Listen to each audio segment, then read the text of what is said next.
दोस्तों, आप सबको मेरी तरफ से अभिवादन। जैसा कि हम जानते हैं कि आज पूरा विश्व एक भयानक महामारी की चपेट में है, जिसका नाम आप सब जानते हैं, कोरोना या कोविड-19।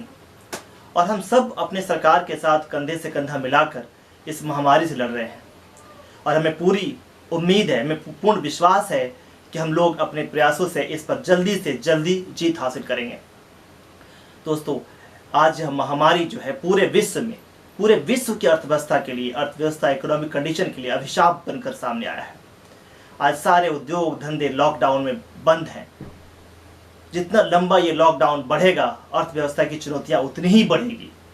पर हम जैसा कि जानते हैं कि हर समस्या, हर परेशानी चुनौतियों को लेकर आता है, तो साथ साथ कुछ अवसर भी लेकर के आता है। इस समय मैं उन्हीं अवसरों की बात करूंगा। इसके लिए हमने ये निर्णय लिया है कि अलग अलग क्षेत्रों के लेके बात करेंगे और अपनी बातों को सरकार तक पहुंचाएंगे, और हम आपस से बैठ करके बात करेंगे और लोगों के साथ बात करके भी इसके सॉल्यूशन की तरफ जाने की कोशिश करेंगे। आज सबसे पहले मैं बात करूंगा उस समस्या की जिसमें लाखों लोग बेरोजगार होकर गांव की ओर लौट आए हैं। मैं इसे रिवर्स पलायन कहना चाहूँगा। जी हाँ, रिवर्स पलायन, रिवर्स माइग्रेशन। इस महामारी के कारण ग्रामीण क्षेत्र के लाखों युवा जो शहर की तरफ चले गए थे, जो शहर में अपना रोजगार कर रहे थे, शहर से गांव की ओर लौट रहे हैं, लौटना जारी भी है। निसंदेह इन लोगों का शहर से गांव की तरफ लौटना सरकार के लिए चिंता एवं चुनौती का विषय है। लेकिन मुझे पूरा उम्मीद है, पूरा विश्वास है कि प्रयास किया जाए तो इस अवसर को भी हम ग्रैब कर सकते हैं। मतलब इसे हम लोग अवसर के रूप में ही बदल सकते हैं। और ये कोई नई बात नहीं है। इसका उदाहरण पहले भी दुनिया में देखने को मिला है, जहां जिन देशों ने चुनौतियों को और इस तरह की चुनौतियों को अपने अवसर के रूप में स्वीकार किया है, वे आज के समय में प्रभावशाली देशों में गिने जाते हैं। और जिन्होंने इसे लेकर के सुदृढ़ योजना नहीं बनाई, वे असफल हैं। तो ये समस्याएं जो हैं, अब हमें डिसाइड करना है कि हम इसको किस तरह से लेते हैं, क्योंकि आज न कल ये महामारी खत्म होगी, हम फिर ट्रैक पे आएंगे और हमें अपने आप को खड़ा करना पड़ेगा। तो सबसे पहले रिवर्स पलायन जो है, इसमें रोजगार की समस्या सबसे पहले है, क्योंकि जो लोग गांव से पलायन करके शहर गए हुए थे, पुनः गांव की ओर आ रहे हैं, और उनकी संख्या कोई हजारों में नहीं है, लाखों में है, जिनके सामने सबसे बड़ी चुनौती आज के समय में रोजगार की है।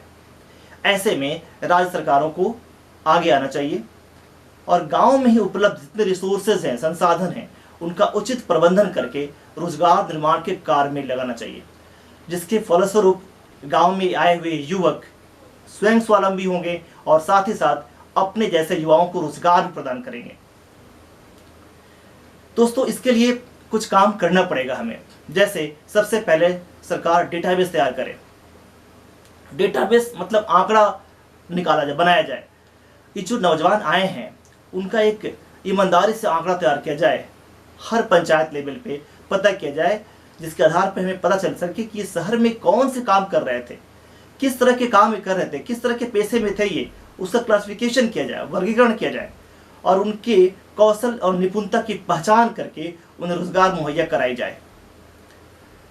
क्योंकि दोस्तों, जैसा हम देखते हैं, शहरी क्षेत्र में जाकर काम करने वाले ये ज़्यादातर युवा ग्रामीण परिवेश के होते हैं, और छोटे या मझौले क्षेत्र के खेती करने वाले लोग होते हैं, जिनका खेती से भरण पोषण न हो पाने के कारण इस शहरों में जाते हैं और गैर कृषि कार्यों में लग जाते हैं। ऐसे लोगों को सरकार खेती के साथ में जोड़े, इंटरेस्टिंग बनाए, इनके लिए रुचिकर बनाए, रोजगार उन्मुख बनाना चाहिए, ताकि ये लोग खेती की तरफ आकर्षित हों और इसमें अपना रोजगार ढूंढ सके, अपनी आमदनी बढ़ा सके।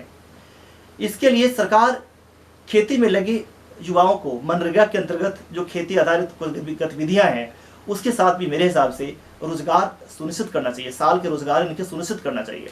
साथ ही साथ जो नॉर्मली हम लोग देखते हैं गाँव में कि खाने के लोग फसल उगा लेते हैं, धान गेहूँ, नहीं, उनके जगह पे इन्हें कहना चाहिए, ठीक है धान गेहूँ तो ठीक है आप उगाइए खाने के लिए, बट नकदी फसल जैसे मूंगफली हुआ, सोयाबीन हुआ, मसाले हुए, इन सब के उत्पादन का बढ़ावा देना चाहिए और इन्हें सहायता डीबीटी के थ्रू मिलना चाहिए इनके अकाउंट में।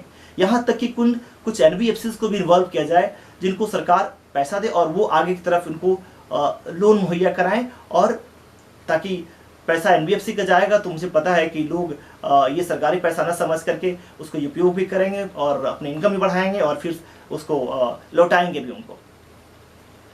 कुछ फैसले जिसकी अहमियत आज फिर से अधिक हो गई, जैसे कि मड़ुआ की खेती, रागी की खेती, मक्का की खेती, तेल जैसे फसल, इसका उत्पादन हमें बढ़ाया जाना चाहिए और उनमें इनको लगाया जाना चाहिए। दोस्तों, हम में से बहुत सारे लोग गांव से आते हैं। हमें याद है, हमने देखा है गांव में कितने छोटे छोटे तालाब और बड़े तालाब हुआ करते थे, लेकिन आज आप गांव में जाके देखेंगे तो तालाबों की संख्या बिल्कुल ख़त्म हो गई है। जो तालाब हैं भी वो भी भरे पड़े हैं, पानी नहीं है उसमें। यहाँ तक कि बरसात में थोड़ा बहुत पानी होता है, उसके बाद तो पानी होता ही नहीं है। तो इनका भी पुनर्निर्माण किया जाना चाहिए सरकार की तरफ से, जिससे एक तरफ तो सूक्ष्म सिंचाई जो होता है वो काम हो सके, और साथ साथ बड़े तालाब जो होते हैं उनको मछलियों को पालन करने का भी काम उसमें किया जा सके। दोस्तों, हम सब जाते हैं गाँव में, हम देखते हैं सब्जियां कोई नहीं उगाता है, ये सब्जियां सब बाहर से आती हैं। यहाँ तक कि जो हम लोग अपने शहरों में जिस भाव में सब्जियां खरीदते हैं उस भाव में गाँव में सब्जियां मिलती हैं, कई बार तो उससे ज़्यादा की भाव में मिलती हैं। क्यों? क्योंकि हमने वहाँ पैसे कमा के भेजा, हमने पैसे लोग कमा के वहाँ पे ले जाते हैं, बट वो एक तरह से वहाँ पे बाजार बन गया है। सिर्फ उत्पादन खत्म है, बाजार बना हुआ है। तो लोगों को सब्जी खेती के प्रति भी प्रोत्साहन करना चाहिए लोगों को, और सिर्फ प्रोत्साहित करने से नहीं होगा, लोगों को इसके लिए उसका बाजार उपलब्ध कराना पड़ेगा। हमें भंडारण की बात करनी पड़ेगी ताकि वो ये निश्चित कर सके कि हम जो उगाएंगे उसको हम बाजार में लाके बेच सकते हैं। क्योंकि आज इंफ्रास्ट्रक्चर अच्छा है, गाँवों का सड़कें अच्छी हो गई है, बाजार तक का रास्ता सुलभ हो गया है, तो क्यों नहीं भंडारण की व्यवस्था किया जाए, वहाँ पे बाजार की व्यवस्था की जाए। सरकार उसको करे कि भाई इतना जो है वो सरकार खरीद देगी, सरकार खरीद करके उसको बाहर भेजेगी। तो इस तरह की व्यवस्था हमको करनी पड़ेगी, उन्हें गारंटी इसकी देनी पड़ेगी। साथ साथ इसके साथ हमें पशुपालन की व्यवस्था करनी पड़ेगी। पशुपालन अगर हो तो जैसे बकरी की पालन करना, सुअर पालन करना, मुर्गी पालन करना, इन सब चीज़ों, मधुमक्खियों का पालन करना, इन सब चीज़ों का व्यवस्था हमें करना पड़ेगा। साथ साथ कुटीर उद्योग, सिल्क उत्पादन जैसे कामों को बढ़ावा दिया जाना चाहिए वहाँ पे। और एक बड़ा महत्वपूर्ण बात मैं बोलूँगा, जो हम लोग भी अपने गाँव में जाके देखते हैं, बाँस। पहले इसका उपयोग कितना हुआ करता था, लेकिन आज बाँस लोगों को बेकार लगता है वहाँ पे, क्योंकि सबके किसी घर बाँस के बने हुए तो होते नहीं है, सबके घर पक्के के बने हुए हैं, तो बाँस का वहाँ पे यूज़ बहुत ही कम रह गया, नामात्र रह गया, बेकार हो रहा है। तो क्यों नहीं बाँस जो बेकार साबित हो रहा है उसके मूल्य संवर्धन को पहचाना जाए, उसको त्रिफेड जो एक ऑर्गेनाइजेशन है गवर्नमेंट की, उसके साथ जुड़ करके लोगों का उसके स्किल डेवलप किया जाए, और उससे अलग अलग तरह के क्राफ्ट, बैम्बू क्राफ्ट जो होते हैं, अगरबत्ती बनाना, माचिस बनाना, इन सब का काम किया जाए।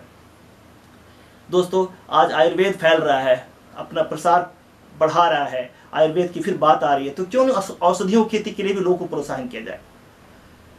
तो मैं समझता हूँ कि निसंदेह ये सब काम करके सरकार इस चुनौतियों को अवसर में बदल सकती है, और इन लोगों को रोजगार भी मिलेगा, गांव बढ़ेगा, गांव का विकास होगा, और गांव जब विकास होगा तो देश की अर्थव्यवस्था अपने आप आगे निकल आएगी। निसंदेह इस काम के लिए सरकारी प्रयास का होना जरूरी है, इसकी पहल सरकार को ही करनी पड़ेगी, लेकिन नहीं केवल सरकार के करने से नहीं होगा। सरकार पहल करे, गैर सरकारी संस्थाओं को सहायता ले, और लोगों को इसमें आकर के लगना पड़ेगा, जुड़ना पड़ेगा, अपनी बातों को वहाँ रखना पड़ेगा। दोस्तों, मैं समझता हूँ कि ये हमारे संसाधन हैं, इससे हमारा गांव आत्मनिर्भर होगा, और युवा जो एक बार चले आते हैं शहर, फिर वहाँ किसी परेशानी से भाग कर गांव आते हैं और अस्थायी रूप से बेरोजगार हो जाते हैं। इस तरह इन सब कामों से बचेंगे, अपने गांव में रहेंगे, गांव को उन्नत बनाएंगे, और गांव उन्नत बनेगा तो जाहिर सी बात है कि अपनी अर्थव्यवस्था, कृषि अगर मजबूत होती है तो अर्थव्यवस्था अपने आप अच्छा होगा। और मैं पर्सनली मैं समझता हूँ कि युवाओं की शक्ति कम नहीं है। दोस्तों, आजकल मैं बात करूं कि ज़रूरत है इन्हें नई दिशा देने की। दोस्तों, लोग इस महामारी में पैदल चलकर बॉम्बे से, दिल्ली से, अन्य शहरों से 500,000 किलोमीटर की दूरी तय करके जो लोग गांव में जा सकते हैं, मेरा पूरा विश्वास है कि वे गांव में जाकर रोजगार ही पैदा कर सकते हैं। ज़रूरत है तो सिर्फ सरकारों को इस पर ध्यान देने की, कागज़ पे नहीं वास्तव माहौल बनाने की। ये मैं आज आपके सामने रखा। इन लोगों की समस्याओं को और उनको समाधान कैसे किया सकता है, मैं अगली बार आऊँगा, बात करूँगा आपसे उद्योग धंधों के बारे में। तब तक नमस्कार। Thank you very much. Thank you.